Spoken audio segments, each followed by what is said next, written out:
Sing, goddess, the wrath of Peleus' son Achilles, ruinous wrath, that laid griefs beyond counting on the Achaeans, and hurled down to Hades many strong souls of heroes, and made the men themselves prey for dogs and every bird, and the will of Zeus moved toward fulfillment. From the moment those two first stood apart in strife, Atreus' son, lord of men, and brilliant Achilles. Which of the gods, then, set the two of them fighting? The son of Leto and Zeus. Angered at the king, he sent an evil plague up through the army, and the people were perishing, because Atreus' son had dishonored Chryses, his priest. For Chryses had come to the Achaeans' swift ships to free his daughter, bearing ransom past counting, holding in his hands on a golden staff the wreaths of Apollo who strikes from afar. And he begged all the Achaeans, but the two sons of Atreus most of all, marshals of the people. Sons of Atreus, and you other strong grieved Achaeans, may the gods who keep their homes on Olympus grant you to sack Priam's city and come home safe. Only set my dear child free, and accept this ransom, in awe of Zeus's son Apollo who strikes from afar. Then all the other Achaeans shouted assent. Respect the priest, take the shining ransom. But it did not please the heart of Atreus' son Agamemnon. He sent him off harshly, and laid a hard command on him. Old man, let me not find you by the hollow ships, either lingering now or coming back again later, or the god's staff and wreath may be no help to you. The girl I will not release. Sooner shall old age come upon her in our house, in Argos, far from her fatherland, walking to and fro at the loom and sharing my bed. Now go, do not provoke me, so you may get home the safer. So he spoke, and the old man was afraid and obeyed his word. He went in silence along the shore of the loud roaring sea, and then, walking far apart, the old man prayed long to Lord Apollo, whom lovely-haired Leto bore. Hear me, god of the silver bow, who stand guard over Chryse and Oly Tolila, who rule Tenedos in strength. Smintheus, if ever I roofed a temple that pleased you, if ever I burned for you the fat rich thighs of bulls and goats, grant me this wish. May the Danaans pay for my tears by your arrows. So he spoke in prayer, and Phoebus Apollo heard him. Down from the peaks of Olympus he came, angry at heart, with the bow on his shoulders and the covered quiver. The arrows clashed on the shoulders of the angry god as he moved, and he came on like nightfall. Then he settled apart from the ships and let fly a shaft, and terrible was the clang of the silver bow. The mules he attacked first, and the quick-running dogs, but then he loosed his piercing arrows on the men themselves and struck, and the crowded pyres of the dead burned without ceasing. 9 days the god's shafts ranged through the army, and on the 10th Achilles called the people to assembly. The goddess white-armed Hera had put it in his mind, for she cared for the Danaans, seeing them die. So when they were gathered and assembled together, swift-footed Achilles rose and spoke among them. Son of Atreus, now I think we shall be beaten back off our course and go home again, if we escape death at all. If war and plague together are to break the Achaeans, come, let us ask some seer or priest, or even a reader of dreams, for a dream too is from Zeus, who might tell us why Phoebus Apollo is so angry, whether he faults a vow unpaid or a hecatomb, in hope he may accept the savor of lambs and unblemished goats, and choose to drive this ruin from us. So he spoke and sat down, and among them rose Calchas, Thestor's son, far the best of bird-readers, who knew what is, what will be, and what was before, and who had guided the Achaean ships to Ilion by the seercraft Phoebus Apollo gave him. With goodwill toward them, he spoke and addressed them. Achilles, dear to Zeus, you command me to explain the wrath of Apollo, the Lord who strikes from afar. Then I will speak, but you consider, and swear to me that you will readily defend me with word and hand. For I think I shall anger a man who rules all the Argives in his great power, a man the Achaeans obey. A king is the stronger when he rages at a lesser man. Even if he swallows his anger for that one day, still he keeps resentment afterward in his chest until he brings it to completion. Say then, if you will keep me safe. Answering him spoke swift-footed Achilles. Take heart and speak whatever god sign you know, for by Apollo dear to Zeus, the god to whom you pray, Calchas, when you reveal God's signs for the Danaans. No man while I live and see light on this earth shall lay heavy hands on you beside the hollow ships. No man of all the Danaans, not if you name Agamemnon, who now claims to be far the best of the Achaeans. Then the blameless seer took heart and spoke. He faults no vow unpaid, no hecatomb, but for the sake of his priest, whom Agamemnon dishonored, he did not release his daughter, would not accept the ransom, for that the far striker has given griefs, and will give more. He will not lift this shameful ruin from the Danaans, until we give back to her dear father, the bright-eyed girl, unbought, unransomed, and lead a holy hecatomb to Chryse. Then we might appease him and win him over. So he spoke and sat down, and among them rose the hero Atreus' son, wide-ruling Agamemnon, in anguish. His darkened heart was brimming full of fury, and his eyes were like blazing fire. Glaring evil first at Calchas, he spoke, seer of evils, never yet have you spoken a word to my good. Always it is dear to your heart to prophesy evils, and no good word have you ever spoken or brought to pass.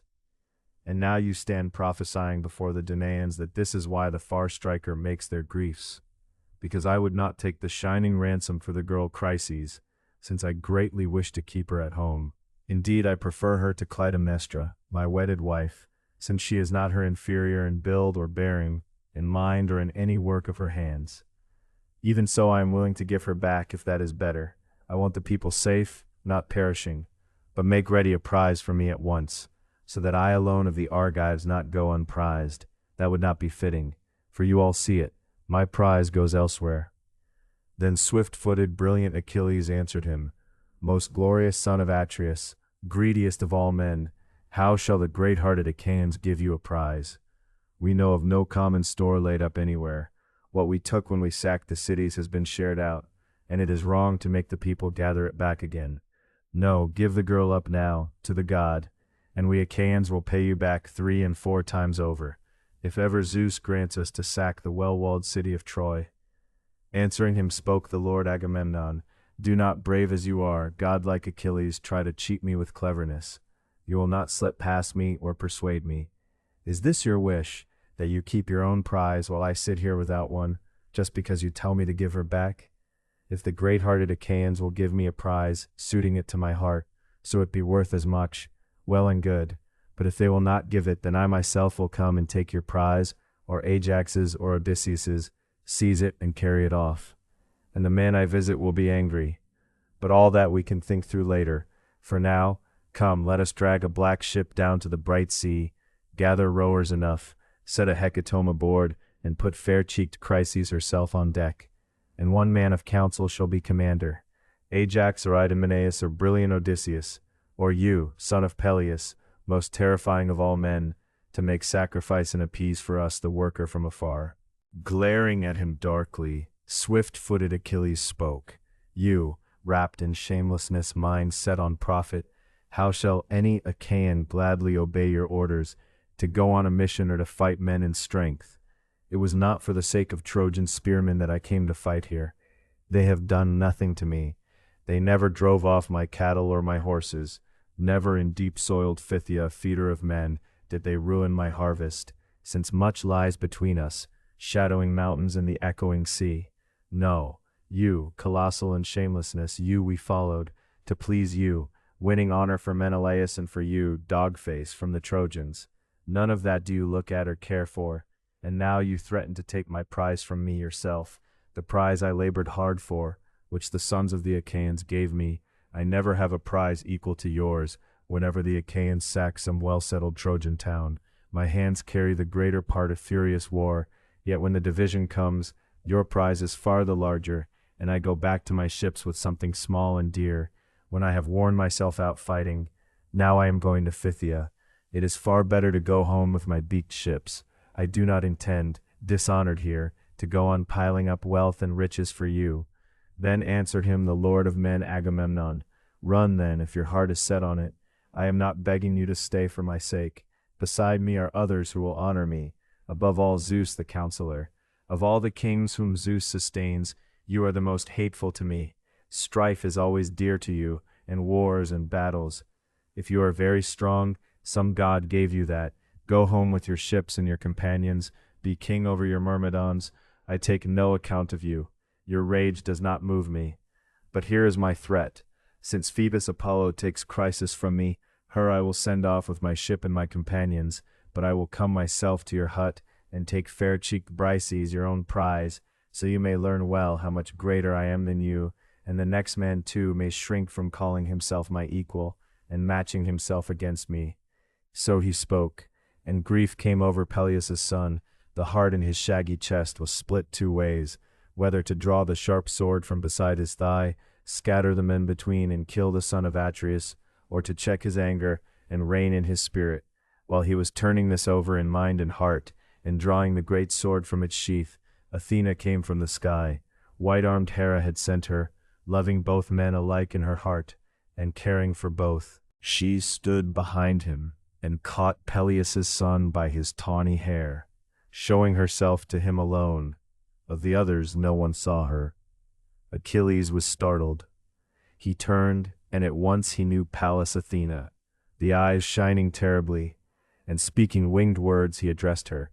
Why have you come this time, child of Aegis-bearing Zeus, to see the outrage of Agamemnon, Atreus' son? I will tell you this, and I think it will be accomplished. By his own arrogance he may soon lose his life. Then the goddess gray-eyed Athena answered him. I came from the sky to stop your fury, if you will listen, and white-armed Hera sent me, loving you both alike in her heart, and caring for both. Come, leave off this strife. Do not draw the sword. With words, though, taunt him with what is coming, and it will come. I tell you this outright, and it will be accomplished. One day gifts 3 times as splendid will be laid before you because of this outrage. Hold back, and obey us. Answering her spoke swift-footed Achilles. Goddess, a man must keep the word of you two, however angry his heart. That way is better. Whoever obeys the gods, him they hear indeed. He spoke, and checked his heavy hand on the silver hilt, and back into the sheath he drove the great sword. He did not disobey the word of Athena. And she was gone to Olympus, to the house of Aegis-bearing Zeus, among the other gods. But Peleus' son once more with cutting words went at Atreus' son, and did not yet let go his anger. Wine-sack, dog's eyes and a deer's heart. Never once to arm yourself for battle with the people, never to go out in ambush with the best of the Achaeans. You have not the courage. That looks like death to you. Far better, no doubt, through the wide Achaean camp to strip his gifts from any man who speaks against you, a king who devours his own people. Because you rule nobodies, otherwise, son of Atreus, this outrage would be your last. But I will say this to you and swear a great oath on it, by this staff, which will never again put out leaves and branches once it has left its stump in the mountains, nor bloom again, since the bronze stripped it of leaf and bark. And now the sons of the Achaeans carry it in their palms when they give judgment, those who guard the ordinances that come from Zeus. This will be a great oath. Some day a longing for Achilles will come upon the sons of the Achaeans, all of them together. And then, grieved as you are, you will have no power to help, when many at the hands of manslaughtering Hector fall dying, and you will tear the heart inside you, raging that you paid no honor to the best of the Achaeans. So spoke Peleus' son, and he dashed to the ground the staff studded with golden nails, and sat down himself, while Atreus' son raged on the other side. Then Nestor sprang up, the sweet-speaking, the clear-voiced speaker of Pylos, from whose tongue the voice ran sweeter than honey. In his time 2 generations of mortal men had already passed away, who once were born and raised with him in sacred Pylos, and he was king among the third. With goodwill toward them he spoke and addressed them. Shame, great grief comes upon the Achaean land. Priam would rejoice indeed, and Priam's sons and the rest of the Trojans would be glad at heart if they learned all this about the two of you quarreling, you who surpassed the Danaans in counsel, surpassed them in fighting. But listen to me, you are both younger than I am. Once long ago I kept company with better men even than you, and they never made light of me.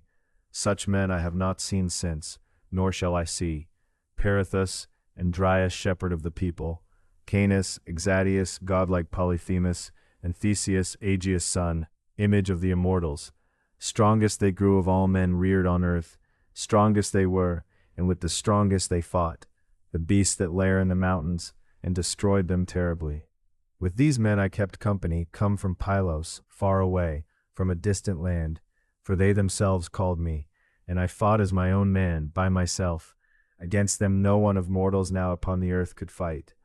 And they listened to my counsels and obeyed my word. So you too listen also, since listening is better. You, do not, great man though you are, take the girl from him. Let her be as the sons of the Achaeans first gave her to him, a prize. And you, son of Peleus, do not choose to strive with a king, force against force. A scepter-holding king, to whom Zeus has given glory, has no common share of honor. If you are the stronger, and a goddess mother bore you, still he is the greater, because he rules over more. Son of Atreus, check your fury. It is I who beg you. Let go your anger against Achilles, who stands for all the Achaeans, a great wall against the evil of war. Answering him spoke the Lord Agamemnon. Yes, old man, all this you have said rightly and in due measure. But this man wants to be above all others, to hold power over all, to be king over all, to give orders to all, and there is one I think who will not obey. If the gods who live forever made him a spearman, do they therefore give him leave to hurl insults? Breaking in on him, brilliant Achilles answered, Yes, for I would be called coward and nobody if I give way to you in every matter, whatever you say. Lay these commands on others, do not give orders to me. I do not think I shall obey you any longer, and I will tell you another thing, put it away in your heart. With my hands I will not fight over the girl, not with you, not with any man. You gave her, and you have taken her away. But of all else that is mine, by my swift black ship, you shall carry off nothing, taking it against my will. Go on, try it, so these men too may know. In a moment your dark blood will spurt around my spear. So the two of them, fighting it out with head-on words, rose, and dissolved the assembly by the Achaean ships. Peleus' son went off to his huts, and balanced ships with Monro-Allen's son and his companions. And Atreus' son had a swift ship dragged to the sea, chose 20 rowers for her, drove aboard a hecatomb for the god, and brought fair-cheeked Chryseis and set her aboard, and resourceful Odysseus went as commander. So they embarked and sailed the watery ways, and Atreus' son commanded the people to purify themselves. They washed themselves clean, and cast the washings into the sea, and offered to Apollo perfect hecatombs of bulls and goats along the shore of the barren sea, and the savor rose to the sky, curling in the smoke. So the camp busied itself with this. But Agamemnon did not let go the quarrel with which he had first threatened Achilles. He spoke to Talthybius and Eurybates, his two heralds and ready henchmen. Go to the hut of Peleus' son Achilles, take fair-cheeked Briseis by the hand, and bring her, and if he will not give her up, I will come with more men and take her myself, which will be the worse for him. So he sent them off, and laid a hard command on them. Unwilling, the two went along the shore of the barren sea, and came to the huts and ships of the Myrmidons. They found him beside his hut and his black ship, sitting, and Achilles took no joy in seeing them. The two, in fear and awe of the king, stood, and did not speak to him or question him. But he understood in his heart, and spoke, Welcome, heralds, messengers of Zeus and of men, come near. You are not to blame in my eyes, but Agamemnon who sends you two for the girl Briseis. Come, Patroclus, sprung from Zeus, bring out the girl and give her to them to take. And let these two themselves be witnesses before the blessed gods and mortal men, and before that hard king, if ever again there is need of me to beat back shameful ruin from the rest. Truly, he rages in a ruinous mind. He has no thought of seeing before and behind at once, how his Achaeans might fight safe beside the ships. So he spoke, and Patroclus obeyed his dear companion. He led fair-cheeked Briseis out of the hut, and gave her to be taken. And the two went back along the Achaean ships, and the woman went with them unwilling. Then Achilles, weeping, drew apart from his companions and sat down on the shore of the grey sea, looking out over the boundless deep, and stretched out his hands and prayed hard to his dear mother. Mother, since you bore me to a short life, honor at least the Olympian owed me, Zeus who thunders on high. Now he has honored me not even a little. The son of Atreus, wide-ruling Agamemnon, has dishonored me. He has taken and keeps my prize. He seized it himself. So he spoke, shedding tears, and his lady mother heard him sitting in the depths of the sea beside her old father. Quickly she rose from the gray salt water like mist, and sat down before him as he wept, stroked him with her hand, and spoke a word, and named him. Child, why do you weep? What grief has come to your heart? Speak out, hide nothing, let us both know. Groaning heavily, swift-footed Achilles said, You know, why tell it all to one who knows? We went to Thebe, Aetion's holy city, and sacked it, and brought everything here. The sons of the Achaeans divided it fairly among themselves, and for Atreus' son they picked out fair-cheeked Chryses. Then Chryses, priest of Apollo who strikes from afar, came to the swift ships of the bronze-shirted Achaeans to free his daughter, bearing ransom past counting, holding in his hands, on a golden staff, the wreaths of Apollo who strikes from afar. And he begged all the Achaeans, but the two sons of Atreus most of all, marshals of the people. Then all the other Achaeans shouted assent, Respect the priest, take the shining ransom, but it did not please the heart of Atreus' son Agamemnon. He sent him off harshly, and laid a hard command on him. And the old man went back angry, and Apollo heard his prayer, since he was very dear to him, and loosed an evil shaft on the Argives. And now the people were dying thick and fast, and the gods' arrows ranged everywhere through the wide Achaean camp. But a seer, knowing well, declared to us the god-word of the far striker. At once, I, first, urged appeasing the god. But rage took hold of Atreus' son, and standing up he made a threat, which now stands accomplished. The girl the bright-eyed Achaeans are sending on a swift ship to Chryse, with gifts for the Lord, and the other, heralds have just now gone from my hut leading her, the daughter of Briseis, whom the sons of the Achaeans gave me. But you, if you have the power, defend your son. Go to Olympus and entreat Zeus, if ever you gladden the heart of Zeus by word or deed. For often in my father's halls I heard you declare it proudly, that you alone among the immortals warded off shameful ruin from the son of Cronos, lord of the dark cloud. That time the other Olympians wanted to bind him, Hera and Poseidon and Pallas Athena. But you came, goddess, and set him free of his bonds, quickly calling to high Olympus the 100-handed one, whom the gods call Briareus, but all men Aegeon. For he in turn is stronger than his father, and he sat down beside the son of Cronos, glorying in his splendor, and the blessed gods shrank in fear of him, and bound Zeus no more. Sit beside him, and remind him of this. Take his knees. See if he may be willing to help the Trojans, and pen the Achaeans back among the ship's sterns in the sea, dying, so they may all have joy of their king, and even Atreus' son, wide-ruling Agamemnon, may know his blindness, that he paid no honor to the best of the Achaeans. Then Thetis answered him, letting fall her tears. Ah, my child, why did I raise you, born to sorrow? If only you could sit by the ships without tears, without pain, since your portion is short, not long at all. Now you are both quick-fated and wretched beyond all men, so it was for an evil fate I bore you in our halls. To tell your word to Zeus who delights in thunder, I myself will go to snow-capped Olympus, he may listen. And you, sit now by your swift-faring ships, keep your wrath against the Achaeans, and let war go entirely. For Zeus went yesterday to Ocean, to the blameless Ethiopians, for a feast, and all the gods went with him. On the 12th day he will come back to Olympus, and then I will go to Zeus's house with its bronze floor, and clasp his knees, and I think I will persuade him. So she spoke and went away, and left him there, the heart in him angry for the fair-belted woman they had taken from him by force, against his will. Meanwhile Odysseus came to Chryse, leading the holy hecatomb. When they had come inside the deep harbor, they furled the sails, and stowed them in the black ship, dropped the mast by the forestays into its crutch, smartly, and rowed her to her mooring with the oars. They threw out the anchor stones, and made fast the stern lines, and stepped out themselves onto the surf line of the sea. And out came the hecatomb for Apollo who strikes from afar, and out of the sea-going ship stepped Chryses. Then resourceful Odysseus led her to the altar and put her in her dear father's arms, and said, Chryses, the lord of men Agamemnon sent me to bring you your child, and to offer a holy hecatomb to Phoebus for the Danaans, that we may appease the Lord who has now sent the Argives griefs and groaning. So he spoke and put her in his arms, and the old man received his dear child, rejoicing.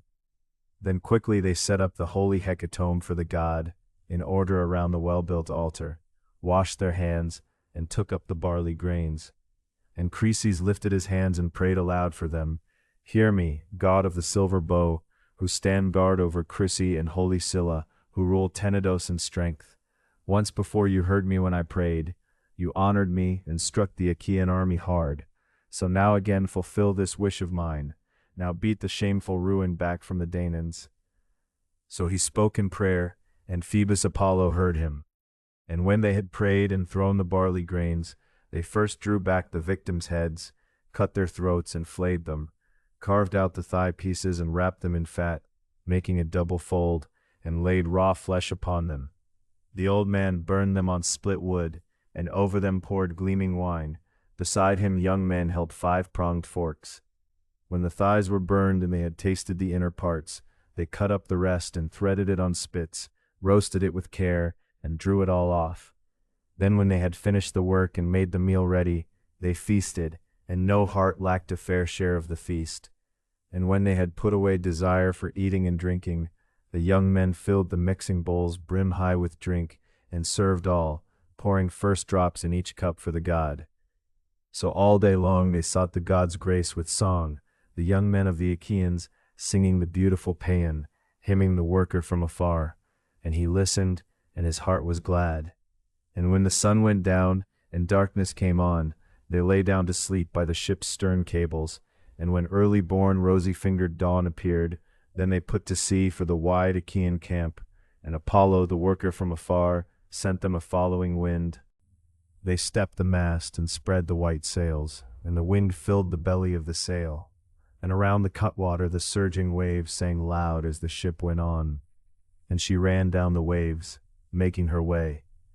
And when they came to the wide Achaean camp, they hauled the black ship up on the mainland, high on the sand, and set the long props under her, and scattered among the huts and ships. But he raged on, sitting by his swift-faring ships, the Zeus-sprung son of Peleus, swift-footed Achilles. He never went now to the assembly where men win glory, never to war, but wasted his own heart away staying there, longing for the war cry and for battle. But when the 12th dawn from that day came, then the gods who live forever went to Olympus all together, Zeus leading. And Thetis did not forget the charge of her son. She rose from the swell of the sea, and in the early mist went up to the great sky in Olympus. She found the wide-seamed son of Cronos sitting apart from the others on the topmost peak of many-ridged Olympus. She sat down before him, and took his knees with her left hand, and with her right taking him under the chin, she spoke in supplication to Lord Zeus, son of Cronos. Father Zeus, if ever among the immortals I helped you, by word or deed, grant me this wish. Honor my son, who is doomed to the swiftest death of all. And now the lord of men Agamemnon has dishonored him. He has taken and keeps his prize, he seized it himself. But honor him, Olympian Zeus of the councils. Give power to the Trojans until the Achaeans pay my son his due, and magnify him with honor. So she spoke, and Zeus the cloud-gatherer said nothing. He sat silent a long time, and Thetis, as she had clasped his knees, so she held on, clinging close, and asked a second time, Promise me truly now, and bow your head, or refuse. You have nothing to fear, so I may know well how far I am the most dishonored goddess of all. Greatly troubled, Zeus the cloud-gatherer answered her, A sorry business. You will set me at feud with Hera, when she provokes me with her taunting words. Even as it is, she is forever at me among the immortal gods, saying I helped the Trojans in battle. Go now, go back before Hera sees anything. These things will be my care until I accomplish them. Look, I will bow my head to you, so you may believe. That, from me, is the greatest pledge among the immortals. For nothing of mine can be taken back, nothing proves false, nothing goes unfulfilled, once I bow my head to it. The son of Cronos spoke, and nodded with his dark brows, and the ambrosial hair rolled forward from the Lord's immortal head, and he shook great Olympus. So the two took counsel and parted. She leapt into the deep sea from shining Olympus, and Zeus went to his own house, and the gods all rose from their seats before their father. Not one dared stay seated as he came, but all stood up to meet him. So he sat down there on his throne, but Hera had seen, and was not fooled. Silver-footed Thetis, daughter of the old man of the sea, had counseled with him. At once she spoke to Zeus, son of Cronos, with cutting words. Which of the gods this time, schemer, has been counseling with you? It is always dear to you to be apart from me, deciding things in secret. Never yet have you brought yourself to tell me openly a word of what you intend. Then the father of men and gods answered her, Hera, do not hope to know all my words. They would be hard for you, wife though you are. Whatever is fitting to hear, no one, god or man, shall know before you. But what I choose to think apart from the gods, do not pry into all that, or question me. Then the ox-eyed lady Hera answered him, Most dread son of Cronos, what a word you have spoken. Before now I have hardly asked or pried. Quite at your ease you decide whatever you wish. But now I am terribly afraid at heart that she has won you over. Silver-footed Thetis, daughter of the old man of the sea. In the early mist she sat beside you and took your knees, and I think you bowed your head to her, a firm pledge to honor Achilles, and to destroy many beside the Achaean ships. Answering her spoke Zeus the cloud-gatherer, Strange one, always suspecting I can never escape you, yet you will have no power to do anything about it, only sit further from my heart, and that will be the colder for you. If this is as you say, then it must be my pleasure. Sit down and be silent, and obey my word, or all the gods on Olympus may be no help to you when I come nearer and lay my irresistible hands on you. So he spoke, and the ox-eyed lady Hera was afraid, and sat down in silence, bending her own heart. And through the house of Zeus, the heavenly gods were troubled. Then Hephaestus, famed for craft, began to speak among them, bringing comfort to his dear mother, white-armed Hera. A sorry business this will be, not to be borne, if you two quarrel this way over mortals, and drive brawling through the gods. There will be no pleasure in the good feast, when the worse side wins. I advise my mother, though she understands it herself, to bring comfort to our dear father Zeus, so that the father not scold again, and throw our feast into confusion. For if the Olympian, Lord of Lightning, chooses to blast us from our seats, well, he is far the strongest. No, touch him with soft words, and at once the Olympian will be gracious to us. So he spoke, and springing up he set the two-handled cup in his dear mother's hand, and said to her, Bear up, my mother, and endure it, grieve though you are, or I may see you beaten before my eyes, dear as you are, and then for all my grief, I will have no power to help. The Olympian is a hard one to stand against. Once before, when I was straining to defend you, he caught me by the foot and flung me from the threshold of heaven. All day I fell, and with the setting sun I dropped on Lemnos, and there was little breath left in me. There the Sintian men took me up, quickly where I had fallen. So he spoke, and the goddess white-armed Hera smiled, and smiling took the cup from her son's hand. Then, moving to the right, he poured for all the other gods, drawing sweet nectar from the mixing bowl, and unquenchable laughter rose among the blessed gods, as they watched Hephaestus bustling through the halls. So all day long until the sun went down they feasted, and no heart lacked a fair share of the feast, nor of the beautiful lyre that Apollo held, nor of the muses, who sang in answer with lovely voice. But when the bright light of the sun had set, they went each to his own house to lie down, where for each of them the famed crook-footed god Hephaestus had built a house with cunning skill. And Zeus the Olympian, lord of lightning, went to his own bed, where he always lay when sweet sleep came upon him. There he climbed and slept, with Hera of the golden throne beside him.